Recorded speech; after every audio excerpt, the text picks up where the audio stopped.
Hello Internet people, we are back with Technique Talk. So last time I broke down the snatch, specifically the importance of having no left-right imbalances. Before that, I talked about the first pull in the snatch, how important that is. Today I'm going to talk about the clean, but primarily I'm actually going to talk about the jerk. So the main thing today is mobilize when you have to. So anyway, this here is I actually just did this lift. This is 286 pounds on the clean and jerk. That's 9 pounds off my all-time PR. It's the most I've done in quite a while. And I also had just missed the jerk on this maybe 5 minutes prior, and then I redid it and successfully barely got the jerk. So anyway, let's play the lift in full time.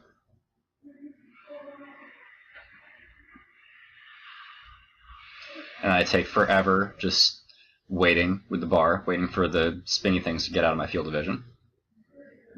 There we go. I catch it a little forward, have to chase it down, stabilize it, smiling like a dumbass. There we go.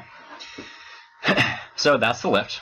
Now we're going to replay it. I'm going to break it down piece by piece. So the setup, pretty good. Shoulders are over the bar. Torso is as upright as possible. Bar is right over the balls of the feet, like so. And then break the bar off the ground. Weight shifts back. See that? There's the second pull. It's a pretty good clean, except I don't know what the hell is going on there. Actually, I have a pretty good idea, but I'll get to it in a sec. The rack position's a little wonky, and then knees are kind of pulling in a little bit. This is a pretty heavy front squat for me because I have little baby legs, and it's actually like 95% of my PR clean, so it's a pretty heavy clean too, despite the fact that I caught it fairly high. Anyway, and then stand up from there. You saw that rack position. It was messed up. My shoulders have been feeling kind of tight this week, and I was not a good boy, and I did not smash them out the way I needed to. I smashed them out a bit afterwards, and they freed up quite a bit, but you know, that would have been a bit more useful when I was trying to throw heavy ass weights over my head. So when you look at the actual like dip and drive of the jerk, which is generally where errors are going to come in, the dip and drive actually looks pretty good. So I'm going to skip ahead to that part, and we'll break it down frame by frame.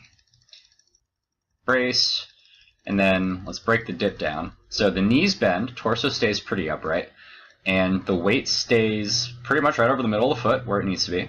The hips don't shoot back or anything. So that's the bottom part of the dip, and then on the drive, notice the hips kind of move forward just a little bit. It's not too bad, but everything's pretty much straight up and down. The main problem here, and when you watch the center of mass of the bar, it moves back a little bit, which is normal for me. But that right there, like my lockout was kind of a little sluggish, and my overhead position is usually better than that.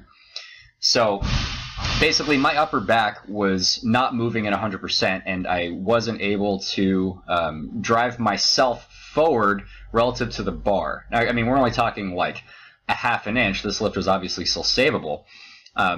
But still, if your upper back is feeling tight, it's going to impede that quick lockout, which is in turn going to throw off your position in getting under the bar. And it's pretty apparent how forward I am right about here.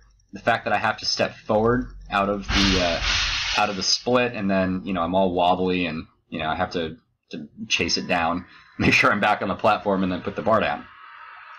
So, but anyway, that's the main thing here. Everything else was pretty good. No major technical faults here. Just a bit of mobility dysfunction that I really shame on me for not fixing that ahead of time.